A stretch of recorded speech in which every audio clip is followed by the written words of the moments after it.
morning. Some few announcements, of course. We have our flower sponsors by Beulah Moore. Beulah, thank you. In memory of her husband Ben on their wedding anniversary. Thank you. Also, at East Alton, we will have a pet blessing at 10:15.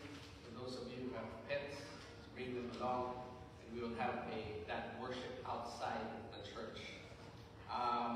Also, we have the upcoming trunk or treat. We are very early this year, October 12th, and they're actually asking if, for those of you who would want to decorate your cars, volunteers for the trunk, and give some treats for our kids. We start at 5 and we do our setup around 3 o'clock, you know. So if you are interested, just go there, you know, approach me probably or text me. That will be October 12th in the parking lot of East Alton. They would love to see some of you decorate your cars. I have my own decoration, so you will really feel the spirit of the trunk and treaty. Do we have any more announcements that I missed? If not, let us pray. Most gracious Heavenly Father, we praise you and thank you for this beautiful morning. We thank you indeed, Father God, that you are here in our midst. Where 2 or 3 are gathered in your name, for sure your presence is in our midst. Lord, we received some prayer requests from Joyce, and all of those names were already given to us. So we pray for each and every one of them, Father, that you would heal them, comfort them, and give them your grace. Lord, specifically pray for our dear sister Kay, who is sick at this time, and so be with Kay and make her stronger, make her well, so that she'll be able to be with us, serving you and worshiping you. Bless our worship time, Lord God, because you are our audience. We pray that our hearts will be offered to you. We pray all these in the name of Jesus Christ, our Savior and Lord. Amen.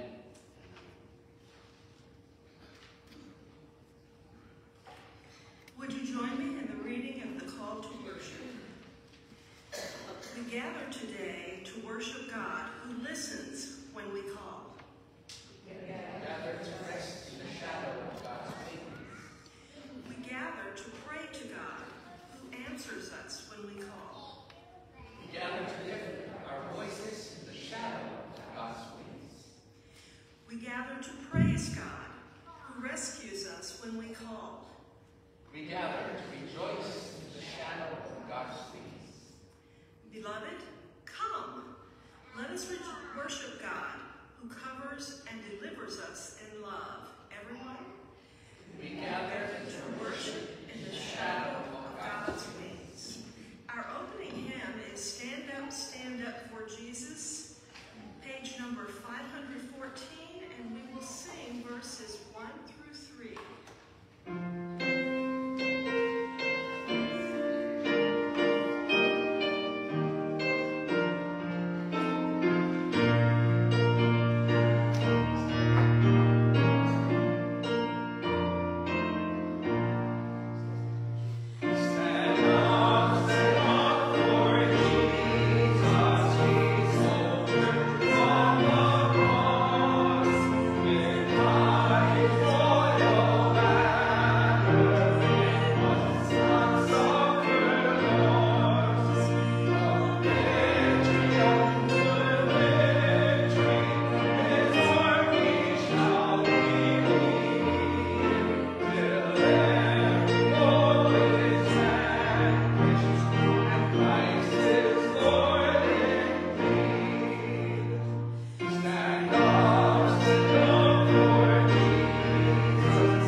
Our scripture this morning is found in the book of Luke. We're going to be reading chapter 16, verses 19 through 31. Would you please stand as we read the scripture?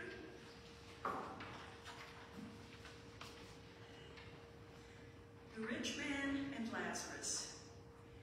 There was a rich man who was dressed in purple and fine linen and lived in luxury every day. At his gate was laid a beggar named Lazarus, covered with sores, and longing to eat what fell from the rich man's table. Even the dogs came and licked his sores. The time came when the beggar died, and the angels carried him to Abraham's side. The rich man also died and was buried. In hell, where he was in torment, he looked up and saw Abraham far away with Lazarus by his side. So he called to him, "Father Abraham, have pity on me, and send Lazarus to dip the tip of his finger in water and cool my tongue, because I am in agony in this fire." But Abraham replied, "Son, remember that in your lifetime you received good things, while Lazarus received bad things. But now he is comforted here, and you are in agony. And besides all this, between us and you, a great chasm has been fixed, so that those who want to go from here to you cannot, nor can anyone cross over from there to us."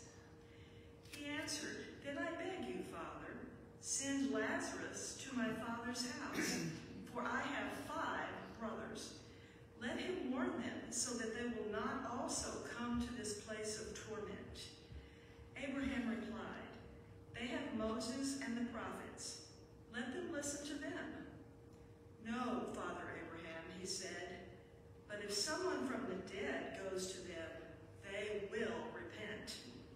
He said to him, "If they do not listen to Moses and the prophets, they will not be convinced, even if someone rises from the dead." The word of God for the people of God. Thanks be to God.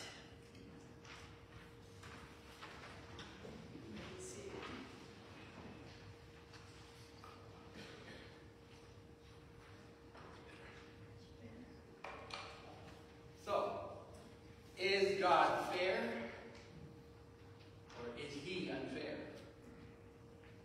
Is God living up to his name as the God of the universe, creator of heaven and earth? Or God is just a small letter G, like the other gods, like Zeus, or Jupiter, or Brahma? This parable of Jesus spoke to me, and really I asked myself, how fair God is to my life. But before anything else, will you pray with me? Lord, let the words of our mouths and the meditations of our hearts be acceptable in thy sight. O Lord, you are our rock and our redeemer. Amen. Fairest Lord Jesus is the title of our short meditation this morning. I am sure when you read this title, you thought of the hymn found in page 189. Well, it is not that hymn. That hymn talked about another aspect of God's divine glory in Jesus. His beauty, his Godship, his relationship with all his creation. Indeed, he is the fairest of all. No comparison. But this fairest word that I want to share with you about how God in Christ as being just, impartial, and trustworthy.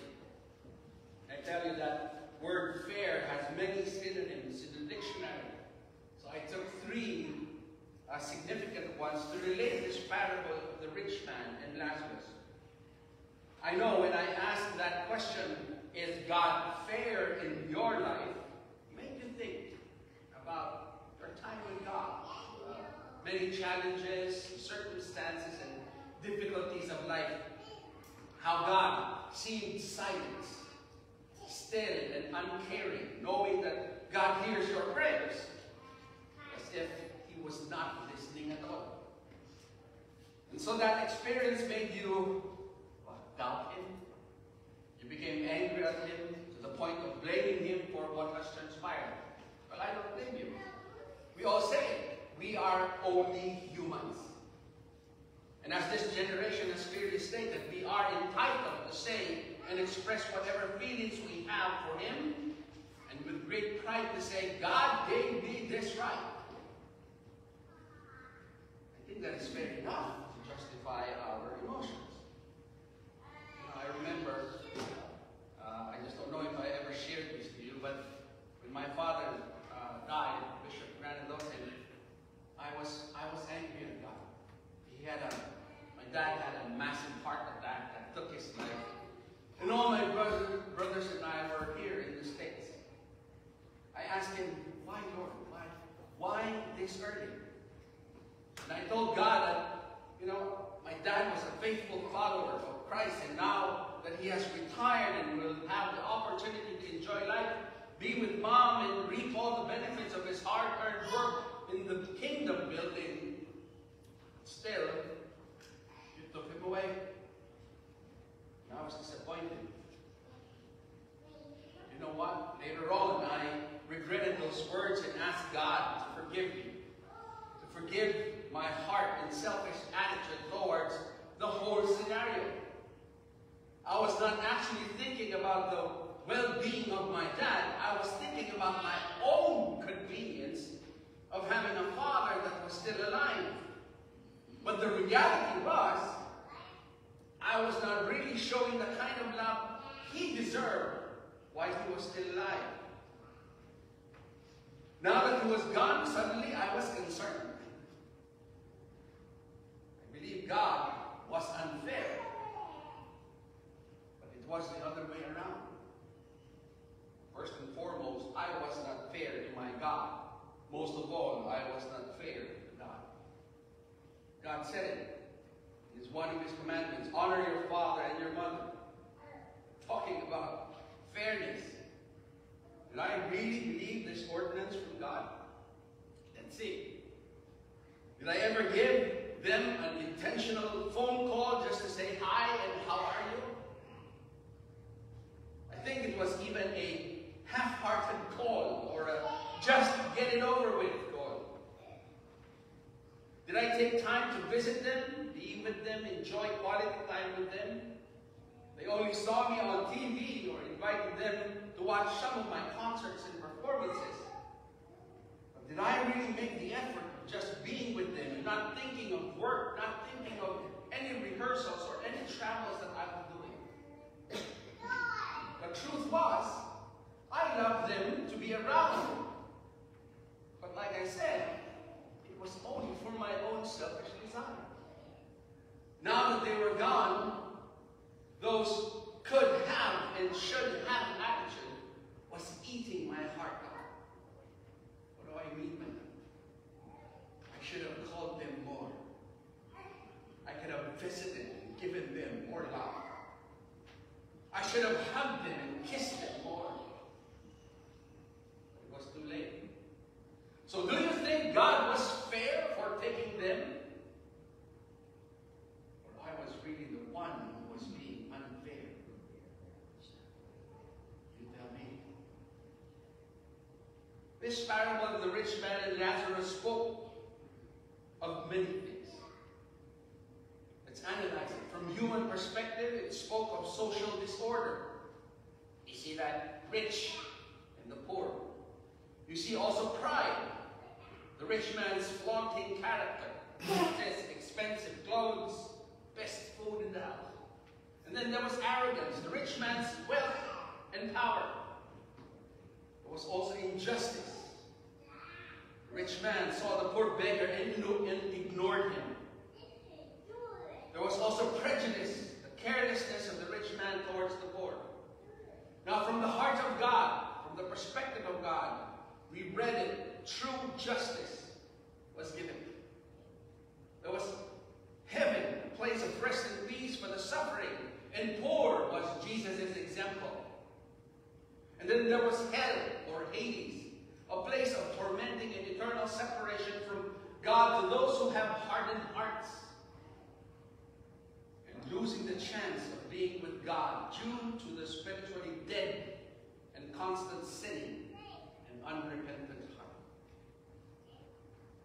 So let's just look at this parable with three main points as our take home this morning. The first one, heartless or heartlessness is ungodliness. is a human violation to the greatest degree possible. The rich expressed his heartlessness to the poor beggar, who placed himself in front of his gate, where he would pass every day and see this unfortunate soul. There was no connection, no offering of water or food. The Bible said the beggar would even dream of eating the leftovers of the rich man. But all this guy ever thought of was his place in society, being wealthy, powerful, and important, while the poor beggar suffered. I believe we were all heartless at many times towards our brothers and sisters. This example of Jesus somehow is portraying one social group, but in general we can be heartless with all groups in society. We can be heartless to the children, those who have disabilities, other culture and races, other people who have different beliefs and religion. Heartlessness is an evil and ungodly act of judging others on the basis of their appearance, character, and personality by merely looking at that person. You know, I did not really understand people with autism until I experienced living with them. It was so unfortunate back home in the Philippines, it was later on observed and be given priority and awareness. Unlike here in the States, it is against the law to park in disabled parking lots. Right? But only God changed my heart. It made me understand that they could not really process things the way we process things. Like speaking or hearing, those involuntary movements. Those are easy things to do for us. But to some of them, they make more effort. I was heartless towards these individuals. Thank God I was freed from this bondage. Because I love them so much that I pray for them. Heartless indeed is evil. It destroys and can even take a life. God wants us to have a heart for all people. And not just have a heart, but have the heart of God. God in Christ Jesus our Savior has demonstrated the heart of a servant, a heart that cares, loves, and shows compassion, even to the ungodly people. So let us be intentional about this divine heart of God. Ask and receive the beauty of God's heart, and disregard heartlessness in our own spirit. Second one. The life of ups and downs is part of life. We read in Jesus' parable, the poor man lived a very hard-knock life. His life was depressing, hopeless, and helpless. But take note, when the poor beggar died, the glory and mercy and justice of God prevailed. The Bible said when the beggar died, the angel of the Lord carried him to God's eternal dwelling. Jesus even made Abraham as an example. I was thinking, you think this was just a fictitious story from Jesus? You know what? I believe this story was a true story. Since Jesus himself came from the glory of God in heaven, why will he make up stories? To us, it could be a metaphor or a parable, but let us recognize the wisdom of Jesus. This could be a true story from him. But Jeremiah 29:11 says, "For I know the plans I have for you, declares the Lord. Plans to prosper you and not harm you. Plans to give you a future and a hope." Why do we need hope?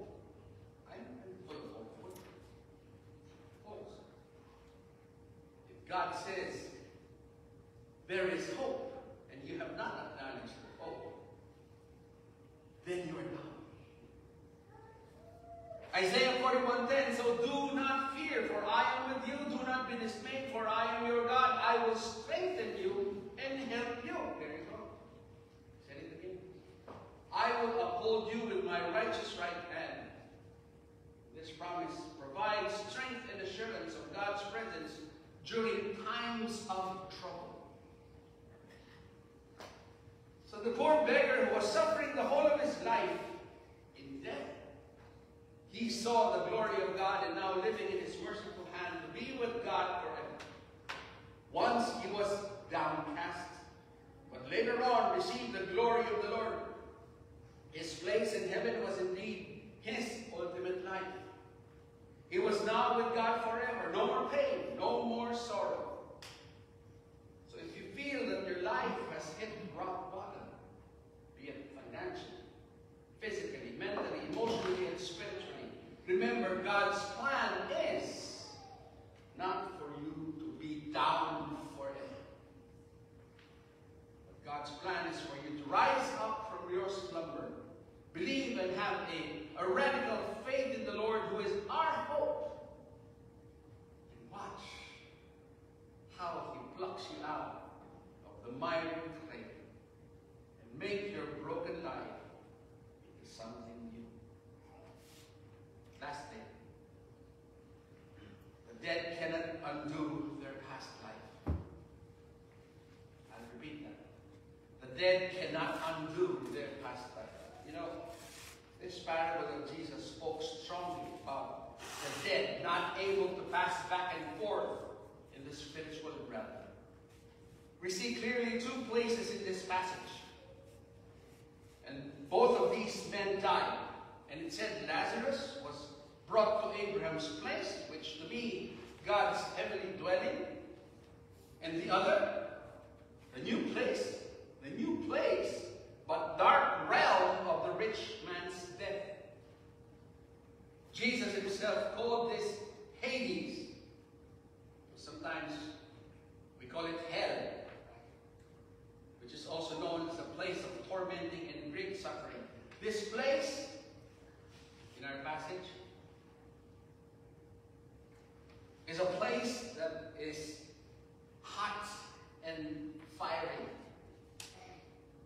The Bible said in our passage, in verse 23, in Hades, where he was tormenting, he lifted up his eyes and saw Abraham far away with Lazarus by his side. He called out, Father Abraham, have mercy on me, and send Lazarus to dip the tip of his finger in water and cool my tongue, for I am in agony in these flames.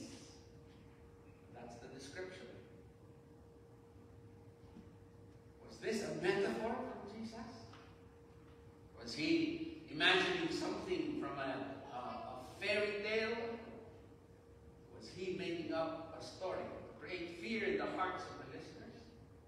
Well, if the Word of God is true about Jesus coming here full of grace and truth, then Jesus was not lying about a place of peace, which is heaven, where God's presence is eternal, and hell, or Hades, where God's presence is absent. Did he use this to create fear in the hearts of all his listeners? Well, not really. Jesus needs to let the whole world hear and know about the repercussions of denying his gift of salvation. The very reason why he had to die a cruel and criminal death and rise from the dead. To give hope for the living, they will put their faith in him. But to those who will not, there we go, they will suffer the consequences. Hear it again in verse 27. The rich man said to Abraham, "Then I beg you, Father, to send him to my father's house, for I have 5 brothers, that he may warn them, so that they will not also come into this place of torment." Abraham replied, "They have Moses and the prophets. They should listen to them." And the rich man said, "No, Father Abraham, but if someone from the dead goes to them, they will repent." He said to him, "If they do not listen to Moses and the prophets, neither will they be convinced even if someone rises from the dead. Is this fair? Well, I believe this is fair. I mean, when Jesus said this, the nation of Israel knew about their ancestor Abraham, who was called by God the father of all nations. Why will Jesus use him as an example if after Abraham's death brought him to Hades? That does not make any sense at all. For they knew Abraham, just as they knew Moses and Elijah. Just as we have courts and laws on earth, there is much order in God's kingdom. There is judgment on both the godly and the ungodly. One with God, the other into the lake of fire prepared for the enemies of God, where there will be weeping and gnashing of teeth. No hope to those who chose to reject the gift of life in Christ Jesus. There is no other place, the one Jesus called Hades. Ecclesiastes 9, 5-6. Listen to this. We all know we will die, but the dead don't know a thing. Nothing good will happen to them. They are gone and forgotten.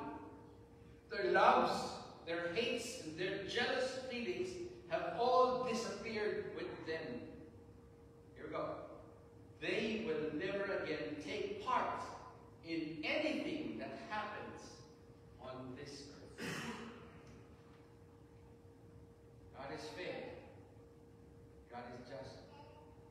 Our fairest Lord Jesus will bring about eternal peace and rest. That's the truth. The fairest Lord Jesus fulfilled the promise of God that whoever remains with the vine will never die a spiritual death, but life everlasting. So the question is, why wait when you can do it now? Why wrestle with God and tell him you have never been God to me? I ask you to stop accusing him for making your life miserable and ugly. Did we forget? God gave us the free will to choose, the wisdom to think about what is right and what is wrong, to have ears and listen to that one small voice of God that is telling me and me to think, pray, and discern every decision we will make.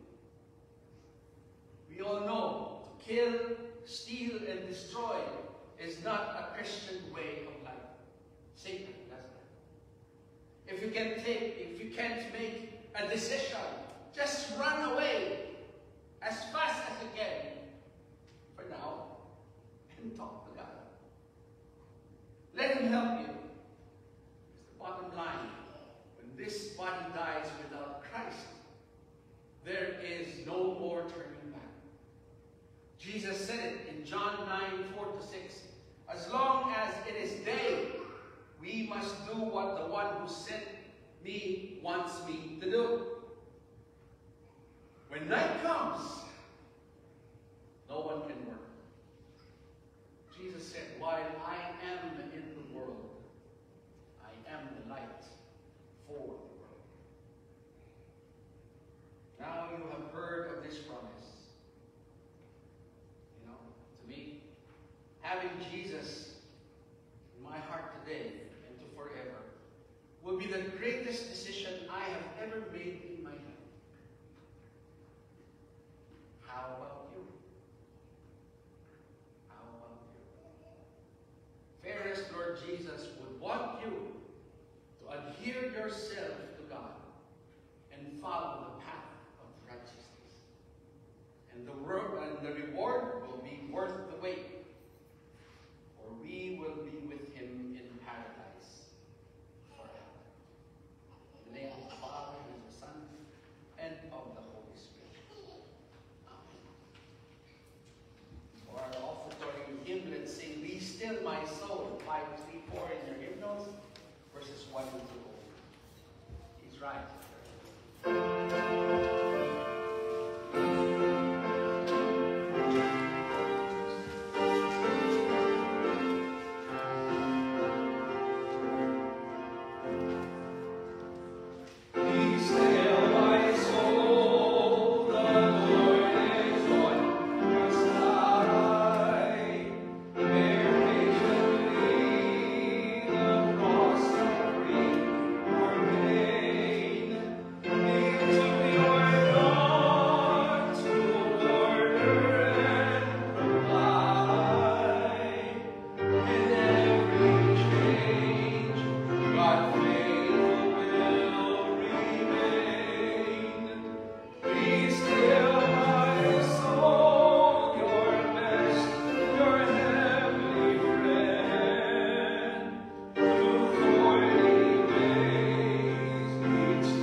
gifts as signs of our trust in your abiding love.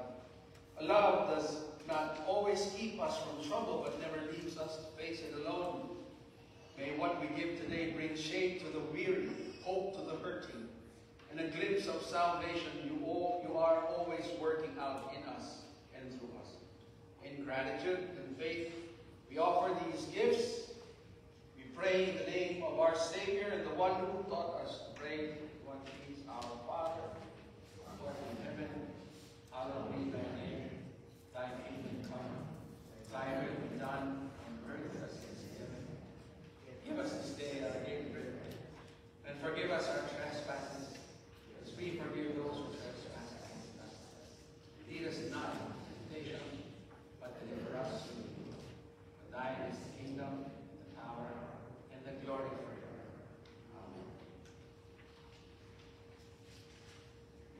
Let us say the Apostles' Creed in one voice, page 882 in your hymnals. Together. I believe in God, the Father Almighty, creator of heaven and earth. I believe in Jesus Christ, his only Son, our Lord, who was conceived by the Holy Spirit, born of the Virgin Mary, suffered under Pontius Pilate, was crucified, died, and was buried. He descended to the dead. On the third day he rose again. He ascended into heaven. He is seated at the right hand of the Father, and will come again to judge the living and the dead. I believe in the Holy Spirit, the Holy Catholic Church, the communion of the saints, the forgiveness of sins, the resurrection of the body,